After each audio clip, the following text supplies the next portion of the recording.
반갑습니다. 방송공자입니다. 방송하는 범성공자. 제가 이제 월요일 방송을 쉬었죠. 원래는 고민을 했었어요. 월요일에 방송을 녹화를 해놓고 갈까? 아니면 기왕 제가 여행을 다녀왔으니까 여행을 다녀고 나서 올릴까? 고민을 하고, 여행 전까지도 사실 이게 다 만들어 놨다가, 그래도 기왕 쉬는 김에 한번 쉬어보자. 라고 하고 쉬고 다녀왔습니다. 기다리시던 분들이 계시면 좀 죄송하고요. 오사카 유니버셜에 다녀왔는데 여기 이제 부엉이 한 마리 보이시죠? 부엉이 한 마리를 분양받아왔습니다. 이게 이제 헤드위그 해리포터에 들어갔는데 너무 귀여워가지고 제가 한 마리 분양해 왔어요. 제가 이제 처음 시작을 여행을 떠나려고 했는데 제가 여행을 떠나오기도 했지만 여행이라고 하는 건 늘 즐겁잖아요. 그런 즐거운 기분으로 함께 이번 이제 유튜브를 시작해 보려고 합니다. 제 책이 나왔죠. 전자공식 모르면 주식 투자 절대로 하지 마라. 책이 나와서 뭐 온오프라인 서점에도 팔리고 있고 전자책으로 나왔고 밀리에서도 나왔으니까 많은 관심 부탁드리고요. 지난번 얘기 드렸던 것처럼 오늘은 이제 연료전지에 대해서 얘기 드리려고 합니다. 일단 연료전지가 뭔지가 굉장히 중요할 텐데 연료전지는 무엇이냐? 여기 보시면 전지라는 이름이 나와 있죠. 전지라는 이름이 나와 있으니까 전기를 발생하는 거다라는 걸 이해할 수 있는데 2차전지, 우리가 배터리에 사용하고 있는 2차전지랑은 또 조금 다릅니다.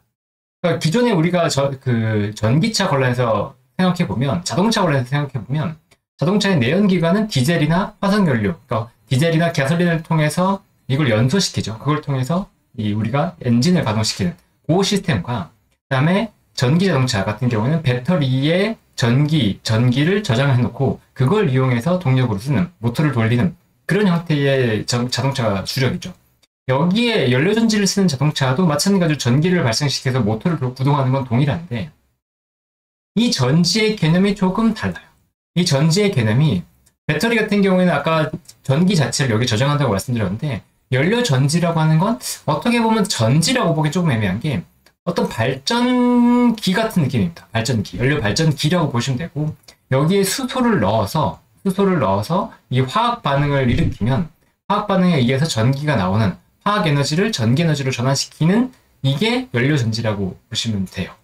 그래서 반대로 수소를 얻기 위해서는 물을 전기 분해를 하죠. 그러니까 전기 에너지를 화학 에너지로 전환시키는 게 이제 수소를 전환시키는 거고 반대로 연료전지 같은 경우는 화학 에너지를 전기 에너지로 전환시킨다.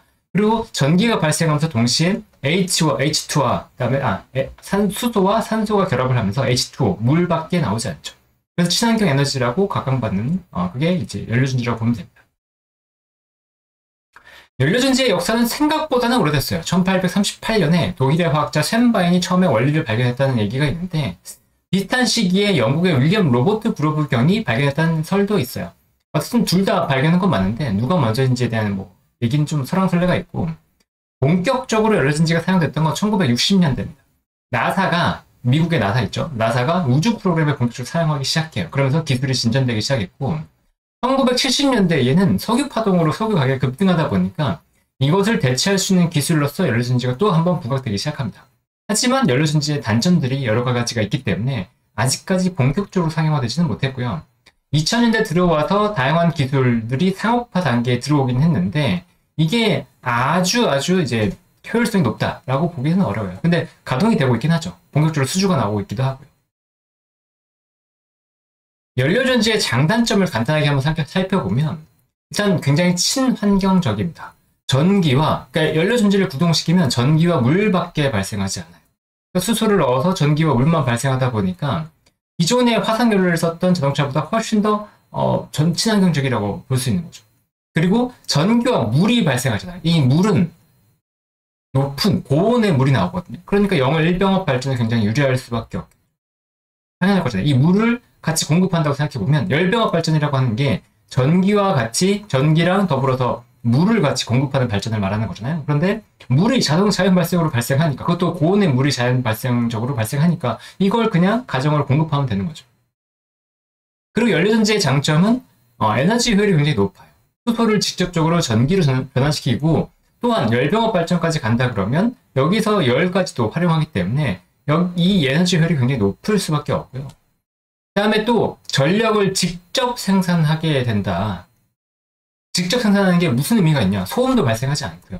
전력을 직접 생산하니까 이게 가정에 연료전지가 있다고 생각해 보면 빈 송전선 이런 게 다 필요가 없는 거죠. 수소만 공급을 할 수 있다 그러면 여기서 송전하는 데 있어서의 어떤 비효율성, 그러니까 여기서 전기가 소모되는, 사라지는 현상이 많이 발생하잖아요. 손실.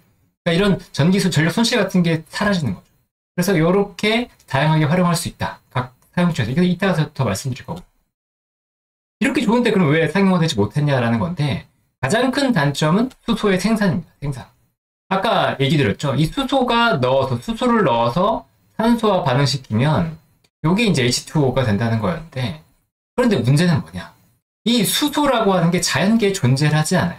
자연계에 굉장히 많은 게 수소고, 아마 전체 질량이, 우주 질량이 한 25%인가? 저는 그렇게 알고 있는데, 어쨌든 수소라고 하는 게 질량은 굉장히 크고 많은데, 자연계에 수소만 존재하는 경우는 없기 때문에 이것을 어떻게든 분해시켜야 된다는 거죠. 수소 형태로. 가장 많은 건 이제 이런 물 형태로 있기 때문에 물을 전기 분해해야 된다는 건데, 전기 분해죠. 그러니까 전기를 넣어야 되잖아요.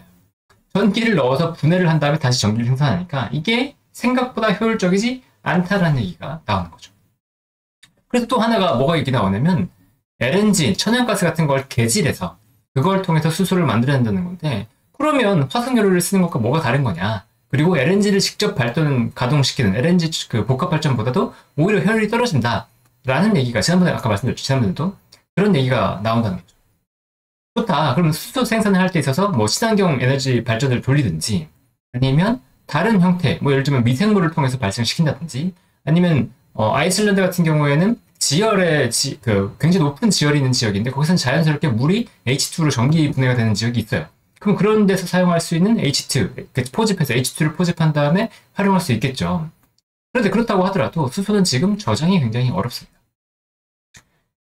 생각해보시면 우리가 주기율표 기억하시죠? 그러니까 수소, 헬륨 이렇게 나아가는 주기율표를 기억하실 텐데, 수소는 가장 가벼운 원소예요. 그럼 가볍다는 건 뭐냐면 이 밀도가 낮다는 거죠. 그러니까 부피가 굉장히 크다는 거예요. 동일 질량에 대비해서. 그러니까 저장이 상당히 쉽지 않다는 거죠.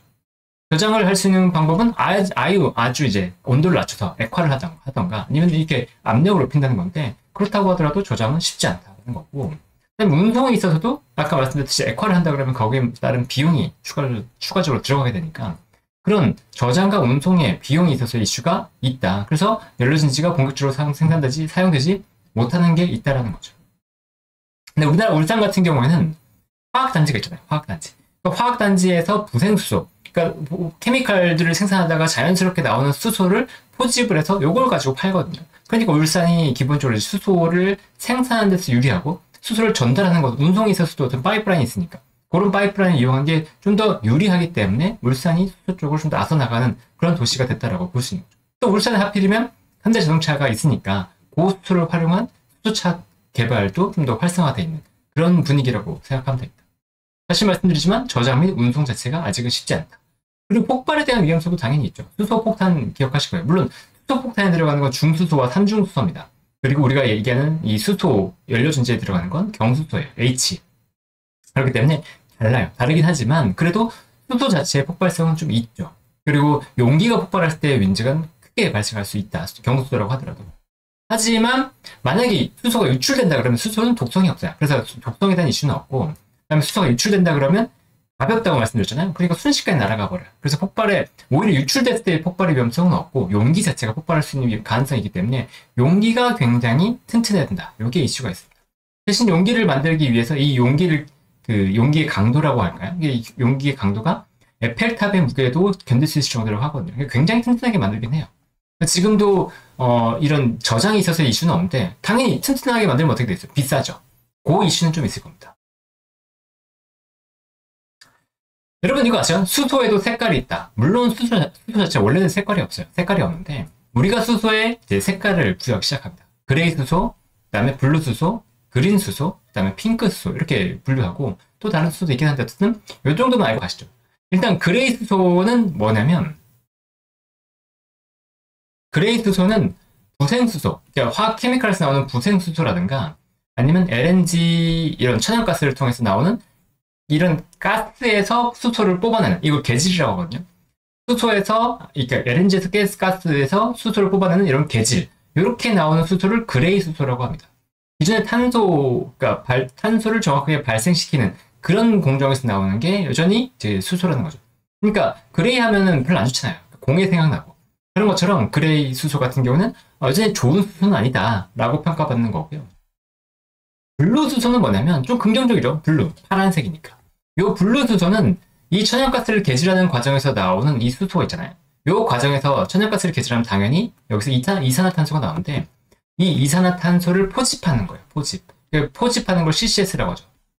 카본 캡처라고 하는데 어쨌든 이 CCS가 있고 또 하나 CCUS까지 카본 캡처 유틸라이제이션까지 가는 요 CCUS까지 가는 시스템으로 가는 게 이제 있다. 어쨌든 요 두 개를 활용해서 천연가스에서 수소가 나올 때 이산화탄소를 포집하는 이 시스템까지 간다 그러면 이걸 블루수소라고 한다는 거죠. 어쨌든 CO2를 발생시키지 않으니까.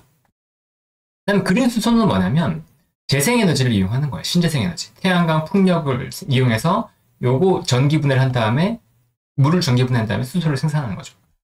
그러면 왜 굳이 그렇게 해요? 라고 생각할 수 있는데 생각해보시면 이제 풍력이랑 태양광 같은 경우에는 이 사이트에 제한이 있어요. 내가 원하는 곳에 할 수 있는 게 아니고 바람이나 그다음에 태양광이 충분한 일자량이 충분한 곳에 세워야 하죠. 그러니까 원하는 사이트와 거리가 좀 있어요. 그리고 진재생에너지 같은 경우에는 내가 원할 때 전력을 충분하게 생산할 수가 없어요. 왜냐하면 자연 환경에 따라 달라지니까. 그러면 요것을 저장하는 데 있어서 우리가 지금 ESS, 배터리를 쓰거든요. 근데 만약에 요것을 이제 수소로 전환시킨다 그러면 수소를 이동시켜서 그러니까 수소 형태로 저장을 한다고 생각하는 거죠. 어떻게 보면. 이해되시죠? 수소 형태로 에너지를 저장시켜서 수소를 옮기면 요걸로 연료 전지 발전을 돌릴 수 있다는 개념이 된다는 거예요. 이게 그린 수소의 개념이 되는 거죠. 아까 그리고 핑크 수소 말씀드렸는데 핑크 수소는 원전의 발전을 기반으로 해서 만들어진 수소다라고 보시면 되고 원전은 이제 신재생과 다르게 또 이런 이 이슈가 있죠. 그러니까 사이트가 원전도 물론 사이트가 우리가 원하는 사이트에 넣을 수가 없어요. 바닷가로 가야 되거나 아니면 우리가 정말 가깝게 써야 되는 전력을 그러니까 가정이나 이런 쪽으로 가깝게 둘 수가 없죠. 원전은 기본적으로. 그러니까 이 원전은 거리가 있고 또 생각해보면 원전은 하루 종일 동일하게 가동시켜야 돼요.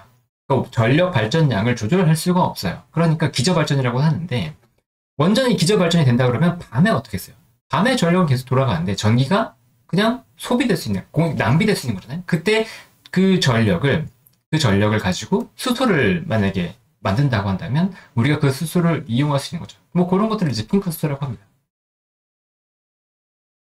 그럼 그레이 블루 수소를 왜 사용해? 라고 생각할 수 있어요. 왜냐하면 천연가스를 개질해서 수소를 만든다고 말씀드렸잖아요. 그러면 천연가스를 직접 발전에 이용할 수도 있는데 천연가스 대신에 천연가스에서 나오는 수소만 이용한다는 거예요. 그러면 복합화력발전, 지난번 말씀드렸죠? LNG를 활용한 복합화력발전보다 발전의 효율이 떨어질 수밖에 없어요.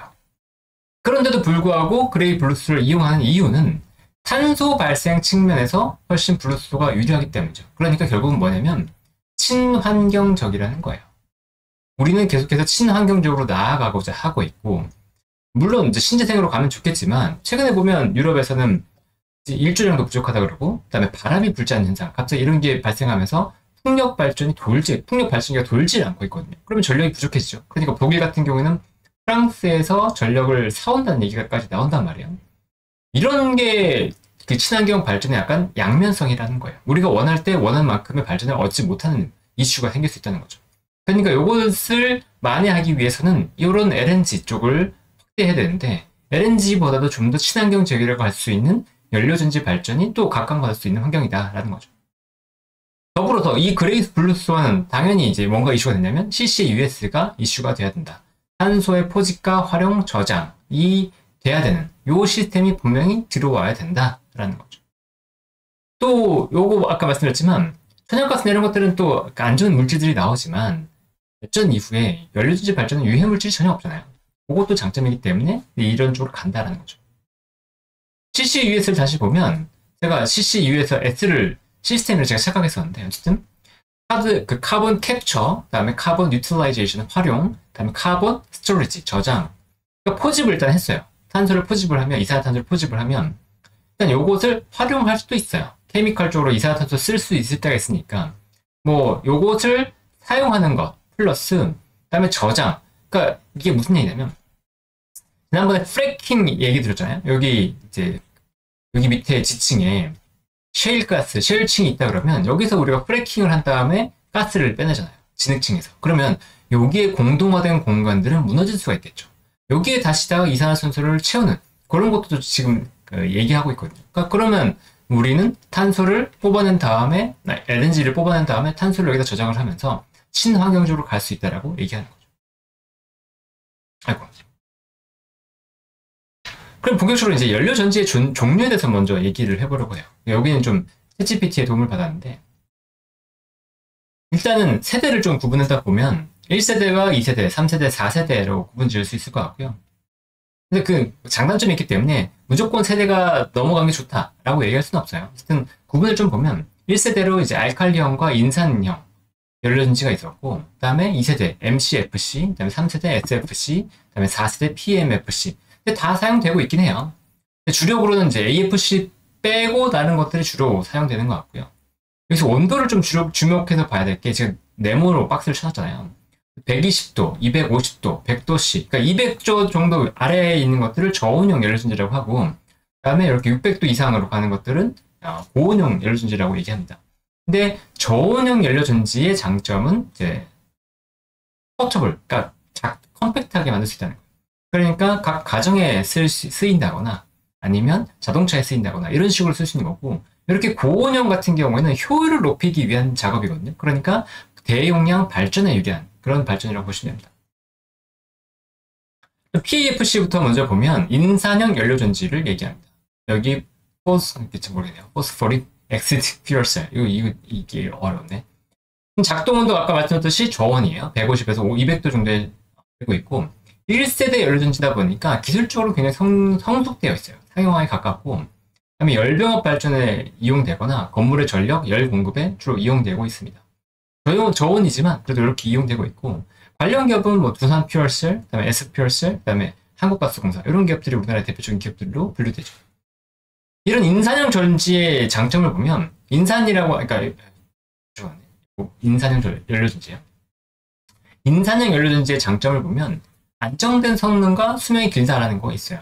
그리고 연료를 꼭 수소만 쓰는 게 아니고 천연가스나 바이오가스에 이제 수소가 녹아 있으니까 요 수소를 활용할 수 있는 요게 이제 장점이고, 단점으로 보면 상대적으로 전력 밀도가 낮다.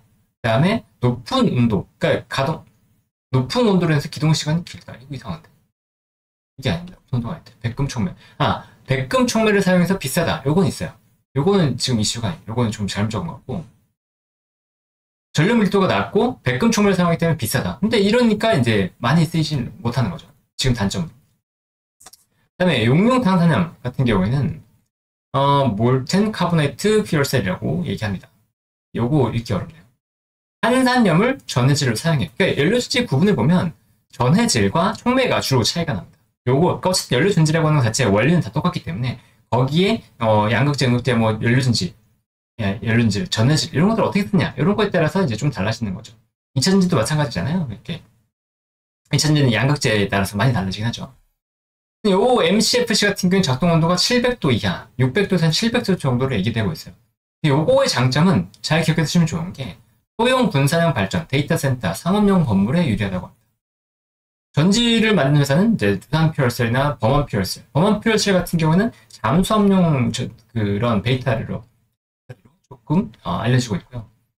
이런 기업들은 지금은 아니긴 한데 장기적으로 봤을 때 좀 관심을 가져야 될 것 같긴 해요. 주가도 많이 내려와 있고, 그다음에 친환경이기 때문에 오히려 배척받는다. 트럼프 시대에 좀 안 좋다라고 얘기할 수도 있겠지만, 지난번에 계속 얘기 드렸지만 미국의 에너지 기업들이 이쪽으로 계속 투자를 하고 있어서 저는 결국은 연료전지 쪽도 굉장히 부각받을 수 있다고 보고 있거든요. 전혀 예상하지 못했던 분야에서 만약에 투자가 이루어진다 그러면 저는 긍정적으로 볼 수 있기 때문에 지금 오히려 공부를 해도 될 타이밍이다라고 생각합니다. MCFC의 장점은 높은 발전 효율이에요. 전기로 따지면 45에서 55%가 되고 열 병합까지 가면 80에서 85%까지 효율이 나옵니다. 굉장히 효율이 높죠. 그다음에 연료를 다양하게 쓸 수 있어요. 이것도 장점이고, 연료를 다양하게 쓰기 때문에 여기서 연료전지 내부에서도 바로 연료를 쓸 수 있거든요. 근데 여기서 연료의 계질을 바로 연료전지 내부에서 쓸 수 있기 때문에 요 계질 공정을 거치면서 바로 탄소의 포집과 저장까지 갈 수 있는 거죠. 이게 장점이에요. 그리고 열병합 발전 및 대용량 발전에 활용 가능하다. 이것도 강점이 될 거고. 대신에 단점은 고온에서 작동하기 때문에 소재의 내구성 문제가 당연히 있을 수밖에 없고, 작동 온도가 온도를 높여야 되니까 작동 온도까지 가기 위한 시간이 좀 필요한 거죠. 거기까지 가기 위한 에너지도 필요할 거고.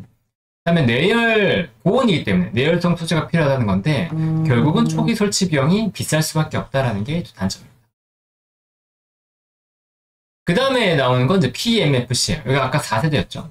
근데 뭐 SFC나 PMFC나 사실 이게 3세대, 4세대 구분하는 게 맞나 싶긴 한데 어쨌든 이 PMFC는 고분자 전해질 연료 전지를 얘기해요. 연료 전지. 잠깐만요. 여기는 폴리머 일렉트로라이트 멤브레인 퓨얼 셀이라고 하고 수소 이온 교환 특성을 갖는 고분자막을 전해질로 사용한다. 그러니까 결국은 고분자 전해질을 사용한다. 이것만 기억하시면 될 것 같고요. 1960년대에 우주선 등의 특수 목적을 위해서 본격적으로 사용되기 시작했습니다. 그리고 80년대 말부터 차량용으로 개발되기 시작했고요. 잘 생각해보시면 컴팩트하다. 장점이 있다고 말씀드렸죠. PMF 전지는 뭐 두산, SP열셀, 범한 퓨얼셀들이 한다고 얘기 나오고 있죠. PMFC의 장점은 가장 큰 장점, 컴팩트하고 가벼워요. 그래서 차량, 소형 전자기기, 가정용으로 쓸 수 있습니다. 그러니까 수소 경제가 본격적으로 발현된다고 하면 이 PMFC 이 전지가 각 가정 이쪽으로 많이 들어갈 거라고 볼 수 있겠죠. 밀도가 높아요. 밀도가 높기 때문에 컴팩트하게 만들 수 있죠. 동일한 크기로 더 많은 전력을 생산할 수 있다는 얘기예요. 그다음에 낮은 작동 온도. 작동 온도가 낮으니까 또 기동 시간이 빠르게 되고 그게 가정에서 쓰기가 더 좋고 그다음에 위험도가 떨어지게 되겠죠. 온도가 낮으니까. 그런 장점들이 있고요. 단점이라고 한다면 백금 촉매를 사용하고 있어서 굉장히 비싸요. 아까도 말씀드렸지만. 그래서 이것을 대체하기 위한 대체 촉매들을 굉장히 많이 연구하고 있습니다. 그리고 이 PMFC 같은 경우는 수소의 높은 순도를 요구해요. 다른 것들은 아까 다른 연료, 천연가스라든가 바이오가스라든가 이런 것들을 이용할 수 있는데 PMFC 같은 경우는 그럴 수가 없어요. 그리고 또 하나의 치명적인 단점이 온도가 영하로 떨어지면 작동 선적이 성능이 현저하게 떨어집니다. 이게 우리가 봤던 2차전지랑 비슷하죠. 그러니까 자동차로 써야 되는데 자동차에 사용하기가 안 좋은, 적합하지 않은 이런 성능을 보이기 때문에 이것도 보완이 필요하다. 이렇게 볼 수 있고요. 그 다음에 SFC. 요거는 이제 최근에 이슈가 많이 됐었죠. 저 고체 산화물 연료전지인데 4세대 연료전지로 굉장히 각광을 받고 있는 연료전지라고 보시면 돼요. 요거는 솔리드 옥사이드 퓨얼셀이라고 보면 되고 작동 온도가 800도에서 1000도입니다. 아까 MCFC 용융 탄산염이 600도에서 700도니까 그거보다 더 높아요. 요거의 장점도 분산형 에너지 시스템에 쓸 수 있다. 그리고 대규모 발전에 쓸 수 있다는 건데 요 분산형 에너지 시스템에 쓸 수 있다는 거 이게 굉장히 주목할 만한 부분입니다. 이게 연료전지의 굉장히 큰 장점이거든요. 그래서 소형의 SFC 같은 경우는 건물과 가정의 전기와 난방을 동시에 공급할 수 있다는 장점이 있고요. 기업은 우리나라 두산 퓨얼셀이 하고 있고 그다음에 글로벌리 블룸에너지가 1등 기업입니다. 그 SFC의 장점이라고 한다면 높은 효율인데 아까 MCFC보다도 더 높아요. 전기 효율은 50에서 60%, 아까 40에서 55% 정도였죠. 열병합 발전을 했을 때 80에서 90%, 아까는 80에서 85%였으니까 SFC가 효율이 더 높다는 걸 볼 수 있는 거고 그다음에 다양한 연료를 사용할 수 있고 아까 동일해요. 연료 계절을 공중 내부에서 할 수 있다. 그래서 CCUS에 활용할 수 있다. 여기도 동일하죠. 근데 MCFC보다 더 큰 장점은 운영 비용이 더 낮다고 합니다. 왜 그런지 모르겠지만 어쨌든 그래요. 기술적으로는 제가 잘 모르니까. 단점으로 본다 그러면 아까 똑같아요. 긴 기동 시간이 있고 소재 내구성 문제가 있고 그다음에 고비용 문제가 있고 왜냐면 내구성 소재와 복잡한 제조 공정이 있기 때문에 비싸다라는 게 단점이죠. 그럼 이제 수소는 두 가지 크게 보면 이제 연료전지가 크게 그러니까 지금 보면 가정, 그다음에 발전소, 그다음에 수소차 이 정도로 이제 구분 지을 수 있을 것 같은데 요거는 시스템이 아예 갖춰지지 않았죠. 그러니까 저는 이제 나중에 이게 도시가스처럼 될 거라고 보고 있는데 수소를 파이프라인으로 연결해서 수소만 전달하면 아까 말씀드렸잖아요. 여기 열병합 발전이 되기 때문에 온수와 그다음에 전기를 동시에 생산할 수 있거든요. 그러면 가정에 들어가는 게 전기 라인 필요 없어지고요. 열 라인 필요 없어지고 수소만 들어가면 되는 거예요. 그러니까 효율성은 굉장히 좋아지겠죠. 도시의 효율성은. 그래서 이런 시스템이 갖춰진다 그러면 좋은데 가정에 지금 수소가 들어갈 수 있는 방법은 별로 없으니까 지금 이제 주력으로 쓸 수 있는 건 발전소와 수소차 정도인데 수소차는 너무 비싸요. 수소차 넥소가 한 7천만 원, 8천만 원 정도 되는데 전기차가 동일한 전기차 같은 경우는 한 4천만 원대 이 정도 되거든요. 그러면 가격도 비싸고 그 뭐 보조금이 없다 그러면 지금은 존재하기가 어려워요. 거기다가 인프라도 지금 전기차보다도 훨씬 더 부족하죠. 그냥 전기차가 경쟁이 되잖아요. 현재로서는. 그러니까 수소차가 지금 되기는 조금 어렵죠. 그리고 수소차가 더 활성화되려면 수소의 생산, 저장 이런 것도 더 싸줘야 되고 수소차 연료준재 시스템 자체도 좀 더 싸줘야 된다. 그러니까 결국은 지금 우리가 주목할 건 발전소를 하는 거죠. 발전소. 왜 발전소에 더 주목해야 되냐라는 건데 이게 최근에 기사에 나왔던 거예요. 환경에 나왔던 건데 AI 서버 혹시 꺼질라 비상전원 수요의 연료진지주 덩실덩실이라고 나오죠. 일단은 비상전원으로 굉장히 좋아요. 기존에는 전선, 그러니까 뭐 이렇게 전력 시스템 이렇게 지나서 변압기 지나서 뭐 이렇게 각 가정으로 들어가잖아요. 각 가정이나 공장으로 들어간다고 치면 여기서 전력이 끊겨버리면 문제가 크게 발생하죠. 근데 전력이라고 하는 건 우리가 지금 교류 발전 시스템으로 주로 쓰고 있잖아요. 그러면 교류가 단점이 뭐냐면 여기 연결되는데 한 군데가 문제가 생기면 이게 끊어진다 그러면 여기 전체 시스템, 여기 연결되어 있는 모든 시스템이 다 전력이 나가버리죠. 이게 교류의 치명적인 단점인데 그래서 보면 한 도시가 갑자기 정전이 되고 뭐 그러잖아요. 그런 시스템이 요거 때문에 그런 건데 이럴 때 자체적으로 발전을 돌려야 되는데 가장 효율적인 게 이제 연료전지 발전이라고 부각되고 있는 거죠. 뭐 공해물질도 없고 소음도 없어요. 그쵸? 다른 발전 생각해보면 막 소리가 왕왕왕 크게 나잖아요. 엔진 같은 거 돌린다고 하시면 그런 것도 없으니까 뭐 아파트 지하라든가 이런 곳에 발전을 두기가 훨씬 더 용이해지겠죠. 그리고 수소는 뭐 연료를 잘 저장해 놓는다 그러면 ESS 같은 경우에는 저장해 놓으면 에너지가 날아가잖아요. 전기가 뭐 방전된단 말이에요. 그런데 수소 같은 경우는 그런 게 없죠. 그러니까 연료전지를 돌리기가 훨씬 더 유리해진다. 또 시스템을 보시면 여기 수소 생산 기지에서 여기 연료전지 발전으로 들어가는 그런 과정들이 이렇게 보이죠. 수소를 전달해서 충전소에 쓰거나 아니면 연료전지 발전에 돌리거나. 근데 연료전지 발전 생각해보면 이게 분산 발전에 굉장히 유리하다는 걸 알 수 있어요. 그러니까 연료 규모가 크지 않은데 각 스팟에 필요한 곳 근처에 둘 수 있다는 거죠. 물론 수소의 폭발성에 대한 걱정을 할 수도 있겠지만 그 폭발성에 대한 위험은 굉장히 많이 잡아놨고 그러면 이게 연료전지 발전이 각 가정 근처에 있을 때 혐오스러운 지역이 혐오스러운 시설인가 라고 봤을 때 그렇지 않다는 거죠. 안전하고 조용하고 그 다음에 공해물질을 내뿜지 않고 그러니까 요곳은 각 스팟에 필요한 곳에 둘 수 있다. 그러니까 연료전지가 그 데이터 센터 특히나 얘기 나온 게 데이터 센터인데 데이터 센터 주변으로 들어갈 수 있다는 거. 최근에 또 연료전지가 한번 가까웠던 게 지난 11월 한 16일 정도 됐을 거예요. 블룸에너지 아까 1등이라고 말씀드렸죠. 글로벌 1위 블룸에너지가 미국의 AEP, 아메리칸 일렉트릭 파워라고 해서 미국의 주요 전력 공급 기업으로 데이터 센터용으로 발주를 냈어요, 이번에. 근데 이번에 1기가와트 연료전지를 공급한다고 이제 계약을 했다고 나왔고, 일단은 100메가와트, 10분의 1만큼 이제 납품을 하고, 25년 추가 주문, 장기적으로 101기가와트를 납품한다고 합니다. 근데 여기 SFPC, 아까 말씀드렸죠? 고체산화물 연료전지. 요거를 납품한다고 한 거예요. 그럼 1기가와트가 얼마만큼의 규모냐라는 건데 미국 기준으로 봤을 때 한 82만 가정을 커버해주는 규모고 우리나라 기준으로 보면 대략 한 200만 가구, 1년에 200만 가구를 커버해주는 정도의 발전소예요. 그리고 1기가와트면 보통 원전 1기가 한 1기가와트 정도 되거든요. 큰 대규모. 그 정도의 출력을 낼 수 있다는 거고요. 태양광으로 만약에 1기가와트 발전을 한다고 치면 300만 평, 무려 300만 평의 부지가 필요한 정도의 규모입니다. 풍력 타워를 보면 200개가 필요해요. 산에 보면 풍력 발전을 한번 보셨어요? 산에 보면 뭐 10개, 15개 이 정도밖에 없어요. 근데 그런 게 200개가 있어야지. 5메가와트급이 200개가 있어야지 1기가와트를 만들 수 있는 규모다. 그러니까 굉장히 큰 규모라는 거죠. 근데 이런 신재생 에너지로는 이렇게 막대한 규모를 우리가 원하는 스팟에 넣기가 어렵다. 근데 아까 말씀드렸듯이 연료전지는 그게 가능하다. 그러니까 그 강점을 기반으로 해서 시스템을 구축하려고 하는 수요들이 있다라는 거죠.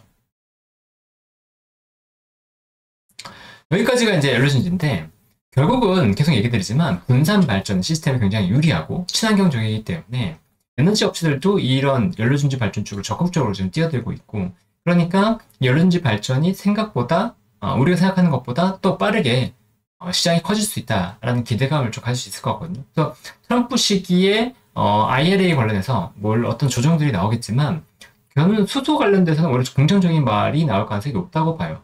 지난번 말씀드렸지만 미국 에너지 업체들이 이쪽 친환경 쪽으로 굉장히 신경을 쓰고 있기 때문이죠. 그래서 관련 기업들을 꼭 눈여겨보고 지금 당장 사자 이런 느낌은 아니지만 그래도 관심을 두고 있다가 뭐가 뭔지는 알고 있어야 될 거 아니에요. 제가 얘기해 드린 것 말고도 연료전지 관련된 밸류체인들을 잘 보고 대신에 수소차가 지금 되기는 어려워요. 수소차 말고 연료전지 발전소 관련된 기업들, 그래서 발전소 관련된 뭐 아까 두산퓨얼셀 이런 기업들을 잘 살펴보고 거기에 관련된 시스템 들어가는 기업들 이런 기업들을 살펴보면서 공부를 해놓으면 나중에 투자 기회를 충분히 잡을 수 있지 않을까 이런 생각이 듭니다. 우리는 분명 더 내일 행복해질 거라고 믿고요. 여기 보면 화면 보시는 게 이제 이번에 다녔던 슈퍼마리오 월드입니다. 오사카 월드. 저는 이런 문화의 컨텐츠의 힘이 굉장히 부럽더라고요. 저도 뭔가 이런 컨텐츠를 쌓아가면서 저만의 컨텐츠를 좀 강하게 구축할 수 있기를 바라고 있습니다. 우리는 이런 컨텐츠와 함께 분명 내일 도 행복해질 거라고 믿습니다. 그럼 또 다음에 좋은 영상으로 찾아뵙겠습니다. 여러분 안녕.